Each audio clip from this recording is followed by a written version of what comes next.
ሰላም ውድ የላፍቶ ኦንላይን ቲቪ ተከታታዮቻችን የዕለተ ቅዳሜ መጋቢት 27 ቀን 2017 ዓ.ም መሰናዷችን ተጀምሯል። አርዕስተ ዜናዎችን በማስቀደም እንጀምራለን። በንፋስ ስልክ ላፍቶ ክፍለ ከተማ እየተሰራ የሚገኘው የኮሪደር ልማት ስራ ተገመገመ። በክፍለ ከተማው ባለፉት 9 ወራት ለታላቁ ህዳሴ ግድብ ግንባታ ከ55 ሚሊዮን ብር በላይ መሰብሰቡ ተገለጸ። እነዚህንና ሌሎች አጫጭር ዘገባዎችን እንዲሁም ላፍቶ ቅኝት የተካተቱበትን ላፍቶ ኦንላይን ቲቪን በመከታተል አብራችሁን ትሆኑ ዘንድ ጋብዘናችኋል። አጫጭር ዜናዎችን በማስቀደም እንጀምራለን። ከዜናዎቹ ጋር አዲስ ዓለም ጥላው ነኝ።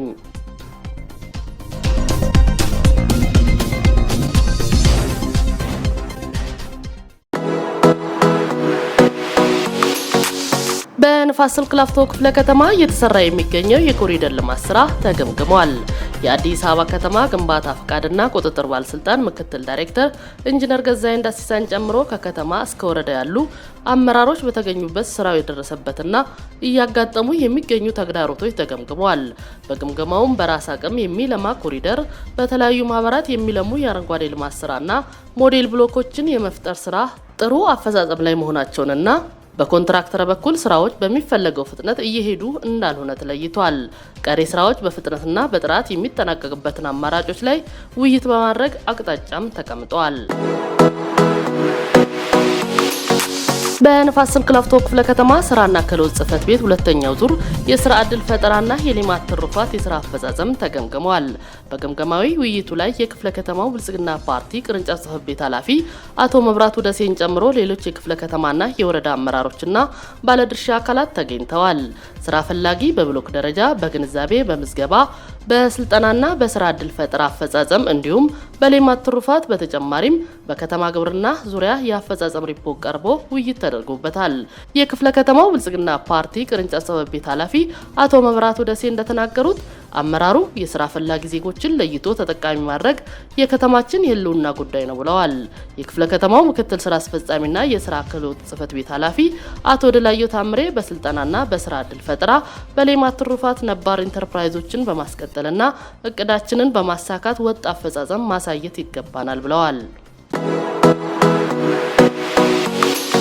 በንፋስ ስልክ ላፍቶ ክፍለ ከተማ የመልካም አስተዳደር ቅሬታና አቤቱታ ጽህፈት ቤት ባለፉት 9 ወራት የተፈቱ የመልካም አስተዳደር ችግሮችን አስመልክቶ ከሲቪክ ማህበራት ጋር የመስክ ምልከታ አካሂዷል። የክፍለ ከተማው የመልካም አስተዳደር ቅሬታና አቤቱታ ጽህፈት ቤት ኃላፊ ወይዘሮ ሊዲያ ገላሳ የመስክ ጉብኝቱ ዓላማ በበጀት ዓመቱ የታቀዱና የተፈቱ የመልካም አስተዳደር ችግሮችን ከቁጥር በዘለለ በትክክል ስለመፈታታቸው በአካል ተገኝቶ ማረጋገጥ ነው ብለዋል። በእቅድ ተለይተው ከተፈቱ የመልካም አስተዳደር ችግሮች ውስጥ የውስጥ ለውስጥ ፍሳሽ መስመሮች፣ የከርሰ ምድር ውሃ፣ የውስጥ ለውስጥ ትራንስፖርት መንገድ፣ ድልድይና የእግረኛ መሸጋገሪያ መንገድ በመስክ ጉብኝቱ ከተካተቱት ውስጥ ይጠቀሳሉ። በመስክ ምልከታው ያነጋገርናቸው ነዋሪዎች በውሃ እጥረት፣ በፍሳሽ ማስወገድና በመንገድ ረገድ ለረጅም ጊዜ የመልካም አስተዳደር ችግር የነበረ መሆኑን ጠቅሰው ችግሮቹን ለመፍታት የተጀመሩ ስራዎች የበለጠ ተጠናክሮ ሊቀጥል እንደሚገባ ተናግረዋል። ለጫኝና አውራጅ ማህበራት የአገልግሎት አሰጣጥን ለመከታተልና ለመቆጣጠር በወጣው መመሪያ ዙሪያ በንፋስ ስልክ ላፍቶ ክፍለ ከተማና በኮልፌ ክፍለ ከተሞች ለተደራጁ ማህበራት ስልጠና ተሰጥቷል።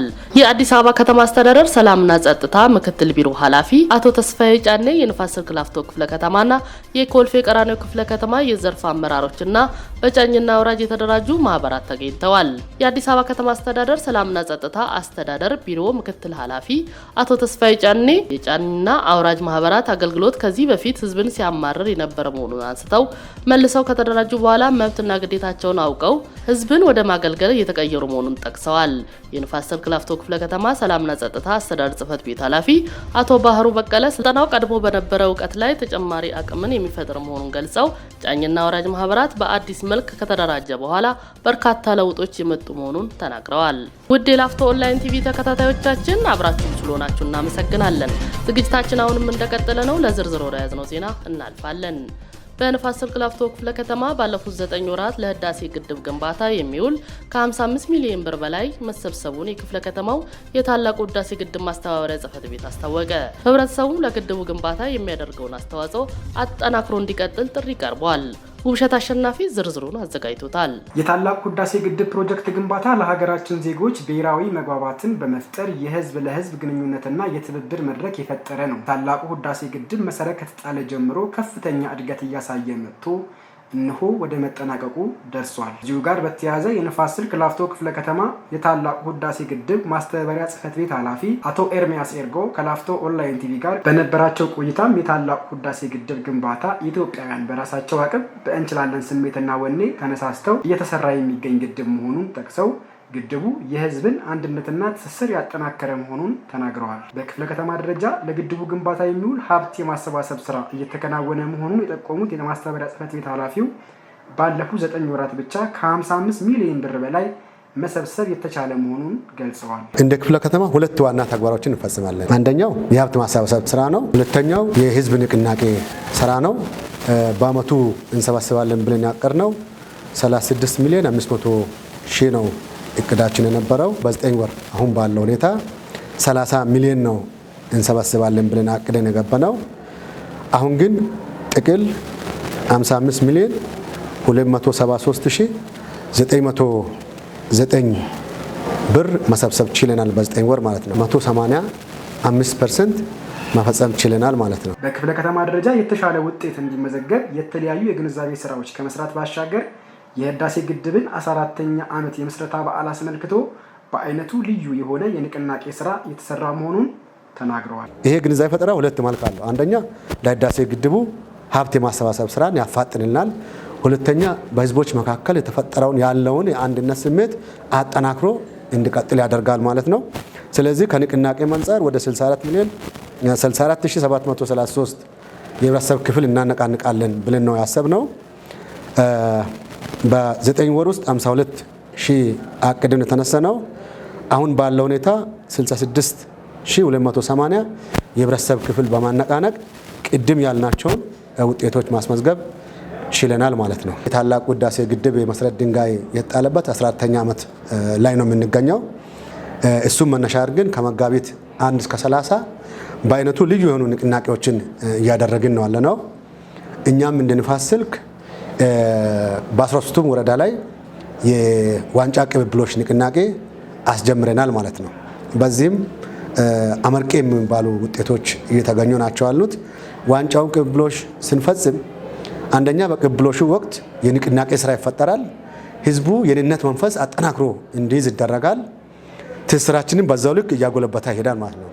ሁለተኛው በዚሁ በዋንጫ ቅብብሎሽ ወቅት ዋናው ተግባሩ የሀብት አሰባሰቡን ስራ የበለጠ አጠናክረን መቀጠል አለብን ማለት ነው። በቀጣይም በባለድርሻ አካላትና በህብረተሰቡ የተጀመሩ ሀብት የማሰባሰብ ተግባራት የበለጠ ተጠናክረው ሊቀጥሉ ይገባል ሲሉ መልእክታቸውን አስተላልፈዋል። ዛሬ በዚህ ሰዓት ላይ ስለ ህዳሴያችን ስናወራ 97.6% የህዳሴ ግድብ ስራ በተጠናቀቀበትና በመጨረሻው ምዕራፍ ላይ ሆነን እንደምንችል ለአፍሪካ አይደለም ለዓለም ጭምር ባስመሰከርንበት ወቅት ስለሆነ የመጨረሻ እስትንፋሳችን ለህዳሴያችን የሚለውን ሞቶ ሁሉም ባለድርሻ አካል ሁሉም የህብረተሰብ ክፍል እሱን መነሻ አድርጎ እስከ መጨረሻው ሪባን ተቆርጦ ጨርሰን በጋራ ደስታችን እስከምንገጥ ድረስ ሁሉም የነበረውን ድጋፍ አጠናክሮ ሊቀጥል ይገባል የሚል ጥሪ አስተላልፋለሁ። የላፍቶ ኦንላይን ቲቪ ዝግጅታችን አሁንም ቀጥሏል። አብራችሁን ስለሆናችሁ ከልብ እናመሰግናለን። በቀጣይም ፎቶ ዜና ወደ እናንተ ይደርሳል።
ተመልካቾቻችን አሁን ደግሞ ወደ ላፍቶ ቅኝት እናልፋለን። የዛሬው ላፍቶ ቅኝት ዝግጅታችን በንፋስ ስልክ ላፍቶ ክፍለ ከተማ አስተዳደር ግቢ ውስጥ በዚህ ሳምንት ተመርቆ የተከፈተውን የጅም አገልግሎት ይሆናል። ለኛ ዘነ እንደሚከተለው አዘጋጅቶታል። አብራችሁን ቆዩ።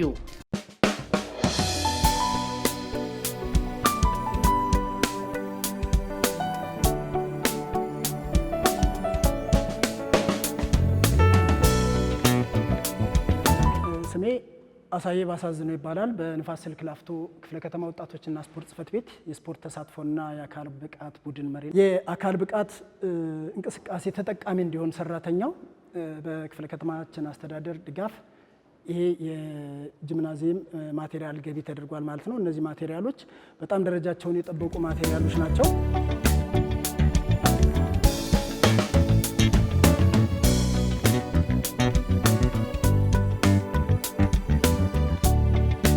ይሄ ራሱን የቻለ ሴንሰር አለው። የራሱ የሀርት ቤት የልብ ምታችንን ያወጣነውን ካሎሪ ቴስት የምናደርግበት ሴንሰር አለው። በዚህ አይነት መንገድ የምንሰራበት ባይክ ነው። ኤሊፕቲካል ባይክ ይባላል። ደረጃቸውን የጠበቁ ሄቪ ዲዩቲ ትሬድሜል የሚባሉ ለመሮጫ ተግባር የምንጠቀምባቸው ማሽኖች ናቸው። እነዚህ ማሽኖች ኤሌክትሪካል ናቸው። በዚህ ኤሌክትሪካል ማሽኑን በዚህ አይነት መንገድ ኦፕሬት እናደርጋለን። እቺ ማሽን ከመጀመሪያ በፊት ስታርት በተኑን በምንነካበት ጊዜ ማሽኗ ስራ ትጀምራለች ማለት ነው። ፍጥነቱን የምንጨምርበት ምልክት አለች እቺ። በዚህ መሰረት ሩጫ ይሮጣል ማለት ነው። ከዛም ከፍታውን ለመጨመር ካስፈለገ ደግሞ ኢንክላይን እናድርገዋለን። ወደ ላይ ይነሳል ማሽኑ፣ ወደ ላይ ይነሳል ማሽኑ። በጣም ደረጃውን የጠበቀ ማሽን ነው።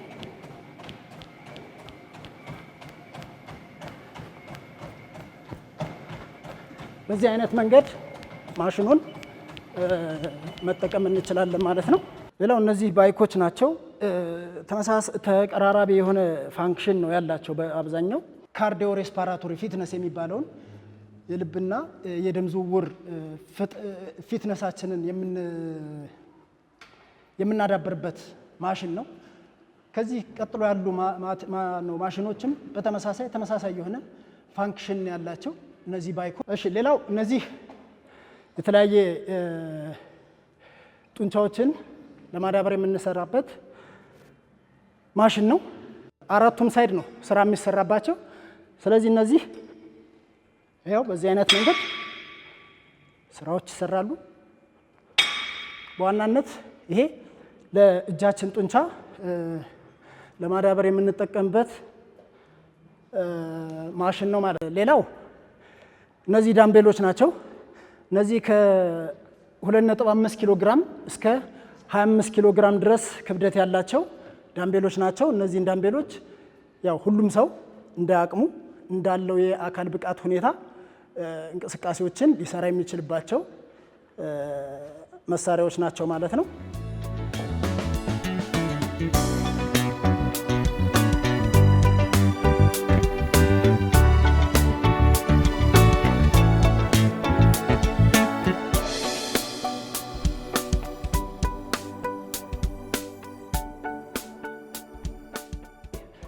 እነዚህም በጣም ብዙ ስራ ያላቸው ናቸው። ብዙ ስራ ያላቸው ማሽኖች ናቸው። ከላይ እንደ ሊጋፕ ለመስራት እነዚህን አግዳሚዎችን በመጠቀም እነዚህ ሁለት እንጨቶችን በመጠቀም ልንሰራ እንችላለን። ሌላው እነዚህ ማሽኖቹ በጣም የተለያየ ፋንክሽን አላቸው። እነዚህ ይዘውት የሚነሱት ሎድ አለ። እዚህ ጋር ከዚህ ይዘውት የሚነሱት ሎድ አለ። ያንን በመጠቀም ለእጃችን ጥንካሬ የምንጠቀምበት ነው ማለት ነው። ይሄ ስሚዝ ማሽን ይባላል። የዚህ የስሚዝ ማሽን ዋና ፋንክሽኑ ምንድን ነው? ተመሳሳይ ክብደቶችን በመጨመር ለእግራችን ጥንካሬ የሚሆን ስራ የምንሰራበት ማሽን ነው ማለት ነው። በዚህ አይነት መንገድ የምንሰራበት ማሽን ነው ማለት ነው። ይህም ስሚዝ ማሽን ይባላል። እነዚህ አሁን ስሪ ስቴሽን መልቲ ጃንግል የሚባሉት ናቸው። ሶስት ሰው በአንዴ ሊሳተፍ የሚችልበት ማሽን ነው ማለት ነው። አንድ ሰው በዚህ አይነት መንገድ ያው ይሄ አሁን ከፍተኛ የሆነ ክብደት ይዟል። ክብደቶቹን አቀናንሰን በዚህ አይነት መንገድ እንቅስቃሴ ልንሰራ እንችላለን። ሌላው ከላይ እነዚህ ሊጋፕ መስሪያ እንትኖች ናቸው። እነዚህ በዚህ አይነት መንገድ እንቅስቃሴዎችን ልንሰራ እንችላለን ማለት ነው። ከላይ ያለም ሌላ ሶስተኛ ሰው ሊያሰራ የሚችል ቆንጆ የሆነ ማሽን ነው ማለት ነው።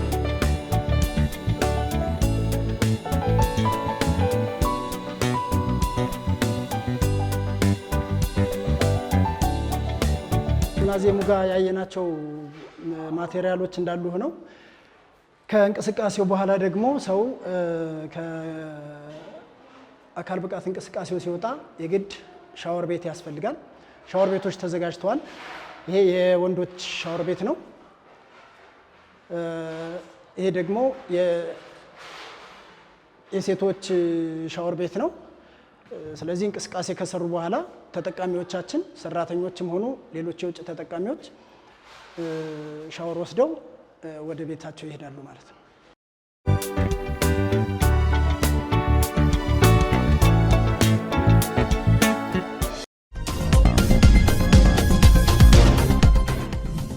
ተመልካቾቻችን በላፍቶ ኮሙኒኬሽን የተዘጋጀ ወደ እናንተ የሚደርሰው የላፍቶ ኦንላይን ቲቪ የዛሬው ዝግጅታችን ይህን ይመስል ነበር። ለአብሮነታችሁ እናመሰግናለን። የላፍቶ ኦንላይን ቲቪ ስርጭትን በድረገጻችን www.lafto.com፣ በፌስቡክ ገጻችን ላፍቶ ኮሙኒኬሽን፣ በዩቲዩብ ቻናላችን ላፍቶ ኮሙኒኬሽን፣ በቲክቶክ አካውንታችን ላፍቶ ኮሙኒኬሽን እንዲሁም በተለያዩ የማህበራዊ ሚዲያ አካውንቶቻችን ዝግጅቶቻችንን እንድትከታተሉ ጋብዘናችኋል። እናንተም አስተያየቶቻችሁን በፌስቡክ ኢንቦክስ አድርሱን። በያላችሁበት ሰላም